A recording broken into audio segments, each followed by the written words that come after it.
Okay, Bill, we got to talk about snowbirds because I read 2 or 3 articles with stats that a lot of snowbirds are bailing in Florida.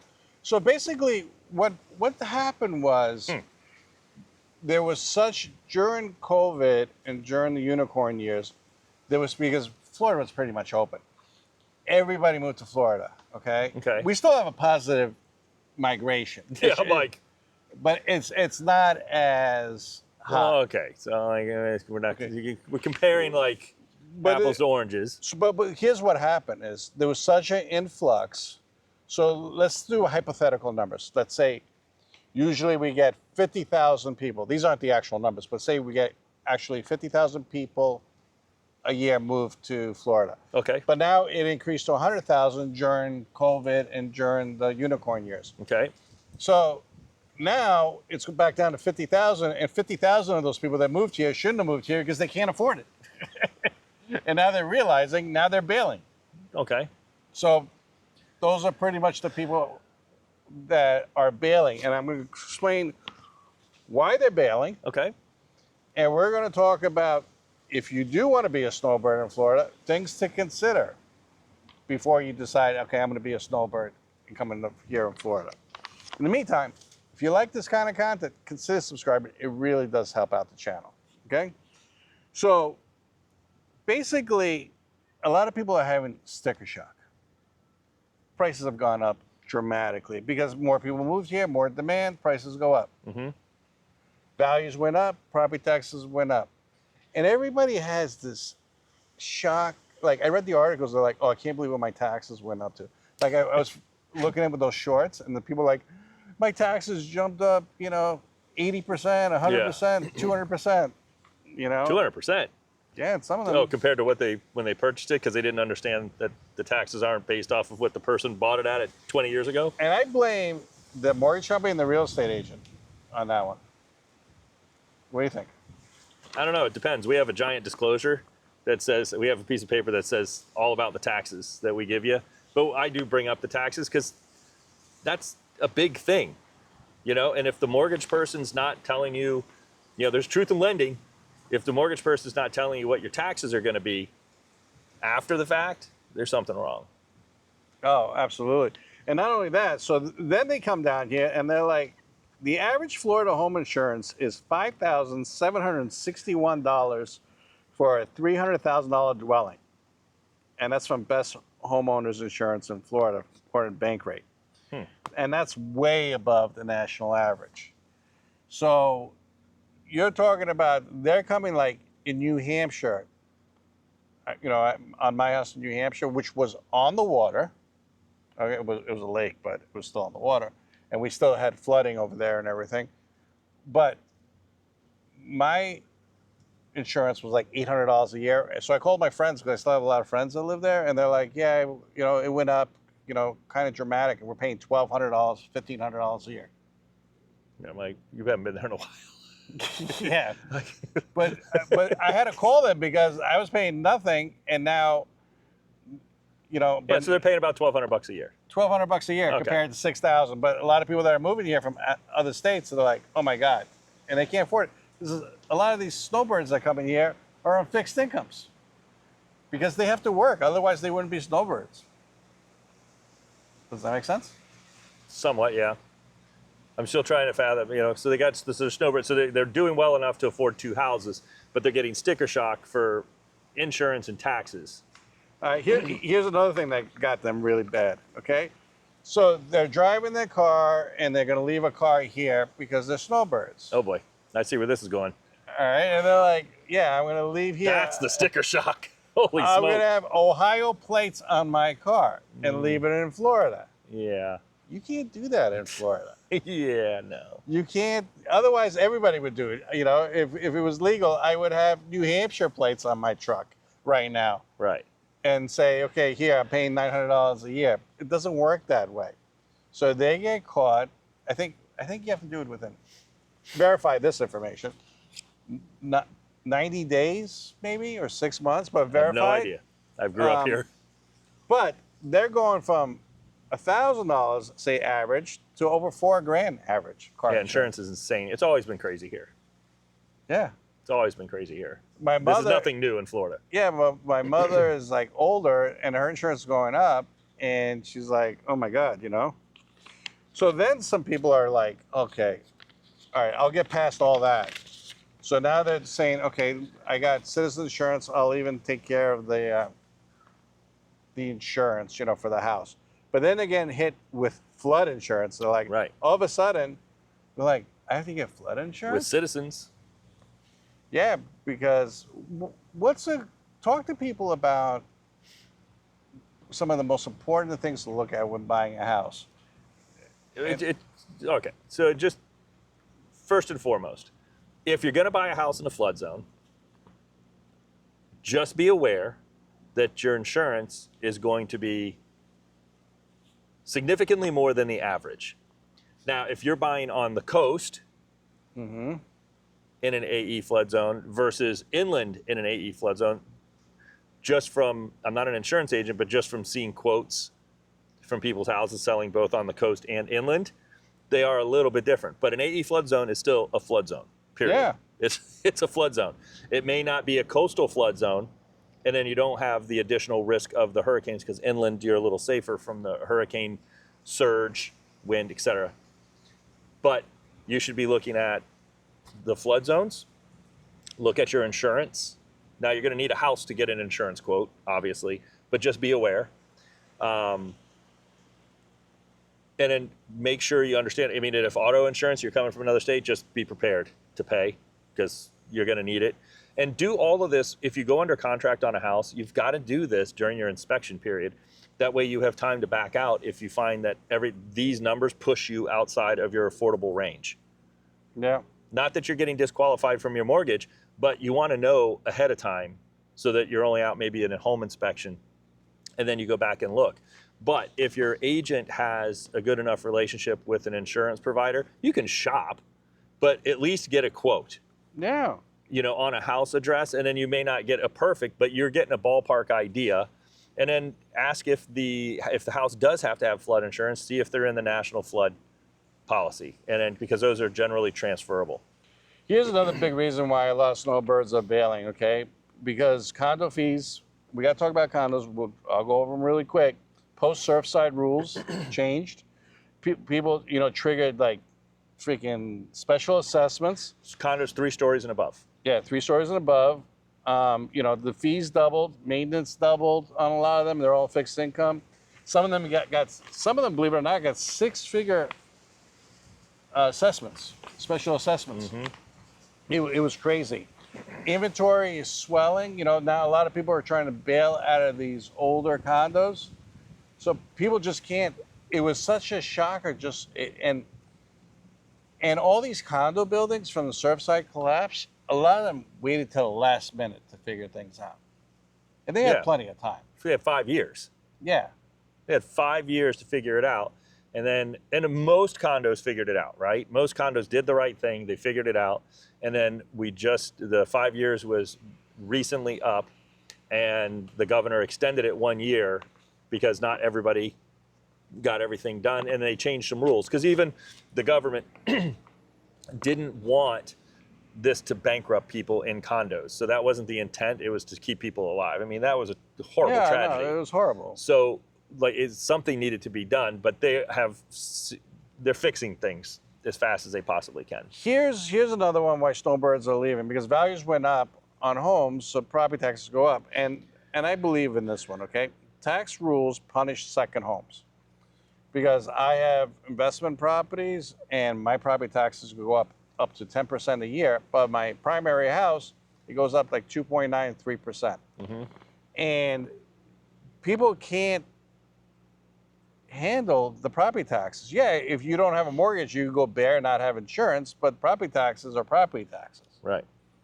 All right. And people are like, and I saw so much, Bill, that people complained on Facebook saying, hey, you know what? My values went down, but my property taxes go up. And I'll give you guys a 10-second thing on it. Let's say you bought it at $200,000, Mm-hmm. okay, second home. And then it went up to $400,000 in value, okay? Because a lot of homes doubled in value. But now it dropped down to $300,000. you're going to get that 10% increase every year, one way or another, okay, in my opinion, until it reaches that 300,000. Could be. It's a simple thing, you know, and you could have special assessments for schools, you know, the millage rate could change. There's so many things that could change on the cap. But just because you bought it at a low price and now the value dropped even more, until it reaches that value, consider your taxes going up. And they're trying to fix it now. I just don't see how they're going to do it. Let's see. All right. So you have nothing to say to that. Nope. All right. Save our home caps, like I talked about, 3%. You know, non-homestead caps still 10% a year. You know, resets when buying. It's so important. You know, like I had a couple that actually, older couple, and they decided to quitclaim it to their daughter. Okay. They've owned it for a long time. Mm-hmm. They quitclaimed it to the daughter. And she got reassessed. Yep. And they're like, well, we weren't paying that. We're still living here. We just wanted our daughter to have it. It resets everything. They triggered a reassessment. Yeah. All right. So let's talk about that real quick. Mm-hmm. If you're going to buy a house and you've got kids and you're going to leave it to your kids when you move on, talk to your CPA or a tax professional so that you can set the structure of the house up correctly to where the kids can inherit the house and then they don't get killed with a reassessment. Mm-hmm. There's a way to do it. I'm not going to talk about it because I am not a tax lawyer, I am not a CPA, and I'm not an accountant. Call your accountant. Just know that it can be done. Call your accountant. Yeah. Before you buy. All right. So basically, extreme heat and longer summers, okay? A lot of the people that moved here as snowbirds, you know, I always tell people before they buy anything, they should rent for a little while. And they should rent June, July, August, and September. You're locked in if you buy for a while. Yeah. Because if you think that, I'm going to buy now and then... And you come down here in the moderate months like we have right now. Like snowbirds, yeah. Yeah, you're like, oh, this is great down here. And then you hit your first, June, July, August. Whew, I pulled some things. So 2024 was brutal, okay? 60 days of heat advisory days in Miami-Dade, 58 days in Broward in 2024. Heat advisories. We had a couple. Yeah. Man, it was hot. Summer 2025, less extreme, but we still had a lot of heat advisories, Health, people are stuck inside. And people are like, well, I'll just go to the beach. The beach can be very uncomfortable with the blaring sun, too. And so a lot of snowbirds are like, yeah, I can't do that, Yeah. And then they're like running air conditioners. Like my electric bill during the summer, it's over $500. Yours is like a meat locker. Yeah, my house is like, not me. It's just. I'm not complaining. I love it. I think it's fantastic. I'd rather be cold. And I'm like, she keeps it at 68 to 70. Whew. It's amazing. And then the funny thing is, she puts it on that temperature, and we have a pool, and we have 2 air conditioners. And then the bill comes in. I don't care if she's watching this, and she complains to me about the bill. She's like, "Oh, you left the laundry room light on." Right? Yeah. No, it was my fault. That's it. It's not the air conditioner. Yeah, it was that one light bulb. Yeah. That it costs like $5 a month to run. And here's another thing why snowbirds are leaving too. Traffic, basically, Miami drivers lost 74 hours due to congestion alone in 2024. That's an article from Newsweek. That's nearly 2 work weeks in 3 months stay. Interesting. National gridlock. But are you really going to escape traffic? Well, really? The national is 43 hours. Okay.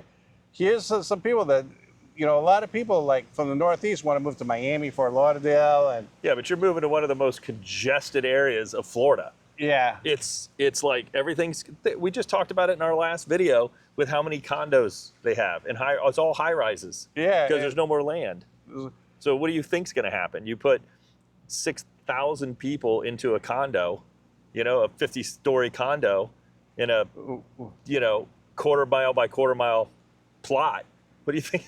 Come In on. Miami, you need an annual income, even if you're retired a snowbird, 110,000 just to even rent. And that's Yeah. Maxios. Okay, and seasonal rent is still like $3,000 a month. Oof.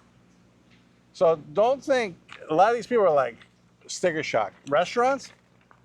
Ugh. Me and Tanya went out to Outback, and I had a soda, okay, and she had a glass of wine, maybe two, and we had these chicken meals. The bill was $111. Yeah. Outback. Yeah. It was crazy. Yep.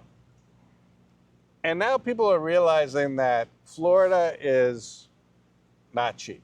That's how long it took them. During the pandemic, listen, the prices before the pandemic wasn't cheap, but it was a lot better than they are now. They're not yeah. dropping. So you got to do the new math. Florida's net domestic migration also fell to 64,000 in 2024 from 314,000 in 2022. Think about that one. 2024, we had a net migration of 64,000, which was normal. That's normal, right? But in 2022, 314,000. So a lot of those people from 314,000 realize, uh-oh, It's not that cool anymore. it's not that cool anymore. So basically, insurance reforms are nudging carriers back, but insurance is still high. Insurance has always been high here, so I wouldn't hold my breath on excessively low insurance rates ever, because we've never had it. No, I mean, like, you know, I mean, it is ridiculous right now, but I'm saying, whew, my insurance on my house, they're like, you know, my insurance agent called me. It's like, hey, I got a new quote for you. I got a new carrier that came in, and they're like, it's cheaper. I'm like, oh, thank God. It was $105 cheaper. yeah, I know they do it to me too. I'm like, I was like, you're calling me for $105? I know people are gonna say, well, you know, $105, $105. But my point is, you Yeah. need more. I Bigger, need more. Yeah, it's $105 a year, Yeah, you need more of a relief to. not $105 a month. It was a year, just so we're clear. So here's the other thing I read. Okay, so there's still a lot of snowbirds, but they're picking Georgia, South Carolina, Tennessee. Yeah, until all the prices go up there too. Yeah, We're just gonna move. it's this whole corridor is like it is. It is like Florida, Georgia, South Carolina, North Carolina, and Tennessee. Yeah, Just one big circle. yeah. We're just gonna move it around. And Texas. then people are leaving Florida when they're retiring and they're going to Georgia. At the end of the day, everybody goes back to where their family's from as they get older. Yeah, Or snowbirds, they're like, well, we can't do it anymore. We're just too old. you're gonna need support You need support. always. So that's why. So really, if you want to become a snowbird, come down here, rent for a short period, do a long-term Airbnb or something, and Yeah, really get to know it before you make that commitment. Because what you're not going to do is you're not going to have your house for 2 years and sell it and think you're going to make money. No. That's not going to happen. And I'm just being 100% honest, brutal, transparent. Yes, I'm sure somebody in the comments will say, well, I did this. Okay, great. But the rule is more than the exception. And then when you're down here with your New Hampshire, Ohio, you know, license plates, call an insurance guy, say, hey, I'm going to put Florida insurance on this, and see what they say. Yeah. Whew. Anyways, that's today's video. That's why snowbirds are leaving. Again, consider subscribing. It really does help out the channel. And remember, watch this video right here. I picked it out just for you guys after you subscribe. Just hit that, and also hit that bell notification. And if you need a real estate agent anywhere in Florida, United States, my phone number's below. Talk to you soon. Bye. Thanks. See you on the next video.